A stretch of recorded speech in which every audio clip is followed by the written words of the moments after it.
Hello everybody, welcome to Staring Down the Darkness. I'm Danny. It's a beautiful day today where I'm at, so I figured I'd sit in the shade of this tree and do a video for you today. My last video, the end of it kind of got me thinking about purpose and how purpose helps depression.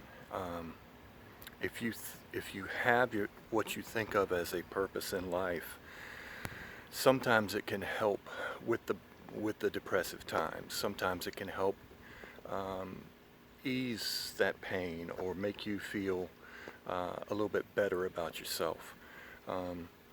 Case in point, I think my purpose, and I've been thinking about this a lot, and I just like probably all of you guys, I look at social media a lot, Facebook and Twitter and Instagram and all this stuff, and I see all the hatred and the arguments and the finger pointing and all this stuff that goes on in today's society, and it's all fueled by divisiveness and each side thinking they're 100% right and the other side is 100% wrong. And when I look at things like that, it really feeds into my depression. It makes me lose more hope for the world and the way people are, and it makes me angry that people that I know, people that are friends of mine, people that are good people, are acting this way. I see people that I know have good hearts say really terrible things and act terribly on social media, because they feel like they're being egged on by everybody else. And I think what I have found to be my purpose is to try to bring a little more light into the world, to try to counteract all that anger and negativity by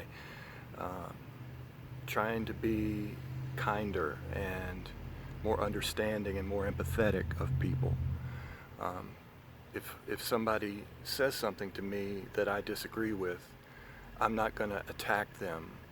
I'm going to try to understand why they're saying what they're saying and where they're coming from, and try to then get my point across with empathy towards their point, instead of just attacking. And I think we've gotten into now just an attack mindset, and that's doing nobody any good. And like I said, reading it, seeing it, I try to keep myself away from it as much as possible, to be honest, because it just makes me sad. And sad is something I can't afford to be. People with depression can't afford to be sad.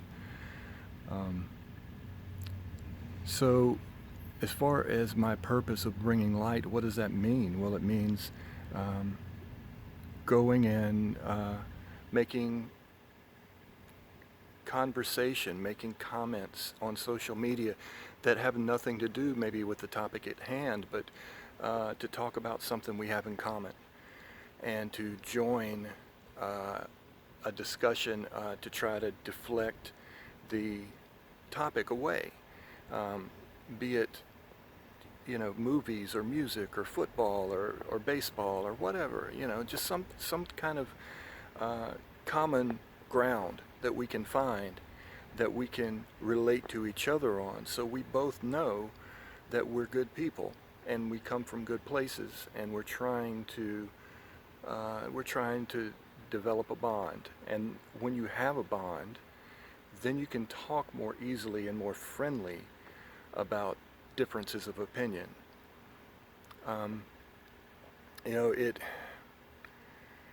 It takes me back.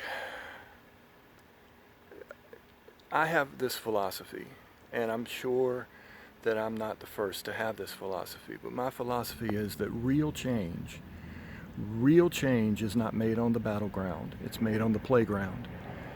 You have to kind of learn who the other person is and see each other as human beings. Sorry, there's a plane going over, and I want to make sure It doesn't affect the volume at all.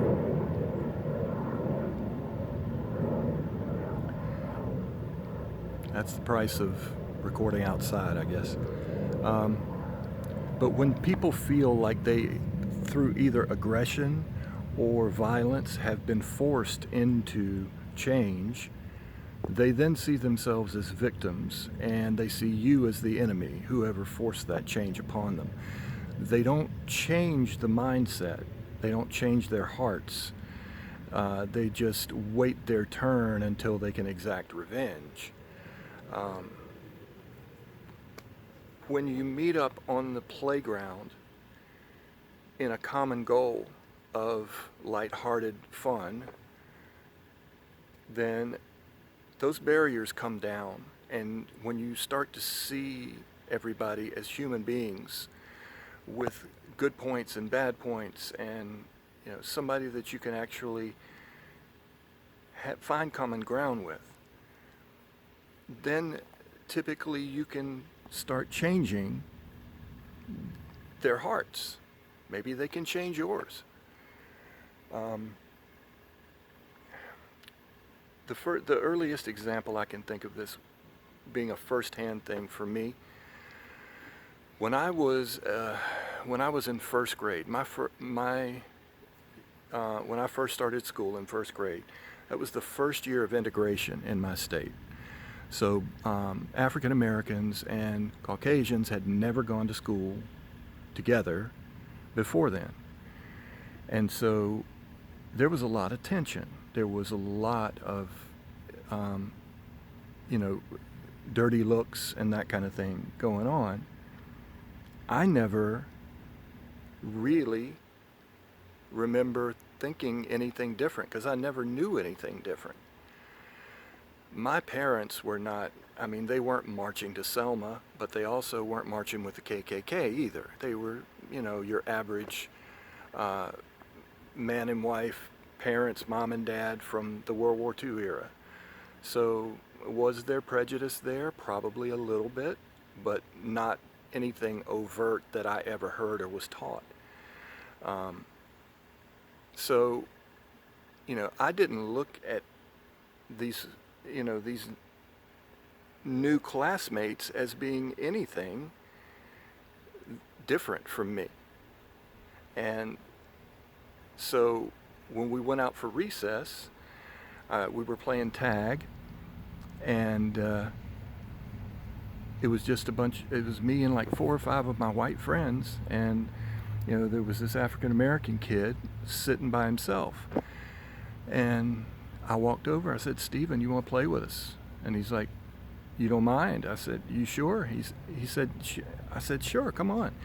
And, my friends, a couple of them were okay with it, and a couple of them left because they didn't want to have anything to do with that. And then I remember getting called names by some of these friends. And I got called an N-word lover and this kind of thing. And then this is, I'm 6 years old, I'm 7 years old, something like that. And so, I wasn't even really sure what that was. But I remember one time, 2 kids, saying, if you love them so much, why don't you kiss one of them? And so I remember my friend Sylvester was sitting at his desk doing he was drawing something, and I walked up to poor Sylvester, had no idea what was going on, and I kissed him right here on his forehead. And then I really caught hell. For a few, about a month. But I noticed the more recesses that went by, the more these friends that didn't want to have anything to do with playing with the African American kids started coming back, and they started playing with us. And then as time went on, they started inviting them themselves. And I didn't really think about the whole big picture of that when I was a kid. I didn't have that capacity. I just knew that, they were being cool again, and they weren't being mean. Um, so, you know, my philosophy on that is if you um, if you try to force it, you're going to meet with resistance, and resistance is going to breed contempt on both sides. If you try to find common ground and you try to see each other as people and bring each other together in a common goal, sometimes that can have a better effect, because then you're not the enemy anymore. The change was of their own volition. The change was initiated by them, and you didn't have to force it. You just let it happen naturally. Does this take longer? Oh yeah, this takes longer, and I understand that some people don't want to wait that long. But all we can do is try to present our best selves to people, and let them react accordingly. You're not going to change everybody's heart. You're not going to change everybody's mind. I remember when I was in middle school, I had a friend that, we had a couple of classes together, and we would laugh and joke together and eat lunch together and all this kind of thing. And when we were freshmen in high school, he came out as being gay. And I didn't care. But, since I didn't have a girlfriend because I was painfully shy about talking to girls at that particular time in my life, all through high school actually, I was painfully shy, and so, of course, since I was his friend, I was gay too, and I remember the whispers and all this kind of thing. But, he won people over by just being his true natural self, which was a really funny, really cool person. And, he didn't have to force anything on anybody. He just presented his true self, and that won most of the people over. And as I said, you're not going to win over everybody, and you're just going to have to understand that. And I have to understand that because I want to win everybody over. I want to see the good in everybody. As much as I have a hard time, talking and dealing with people, at the same time, I tend to see everybody as little kids, as they were when they were small. And I see that innocence still in there somewhere that hasn't completely been destroyed. And I try to bring that out as much as I can, when I can. I try to make people smile. And sometimes it's hard to believe, but sometimes even somebody as old as me or older than me, if you compliment them or you say something nice to them or do something nice for them and they smile, you can almost see that little kid inside them, that innocence that is surprised and happy at something cool they didn't expect. So that's what I want to do. That's my purpose. I want to bring that out of people as much as I can. I want to help people as much as I can. I am not a saint. I am not trying to say I am. I have done some stupid, some terrible things in my life. And my depression reminds me of that every day. And your depression, if you have it, is going to probably remind you of your mistakes and your terrible things in your past. And you're just going to have to say, okay, but I have to live from now forward. I can't live backwards. So I want you to join me. If you don't already have a purpose or you got room for one more, I'd like you to join me in maybe helping bring the light out there. Be nice, be your true self, be your kindest self to people. If somebody's in need, help them. If somebody needs reassurance, reassure them. If somebody needs a hug, hug them.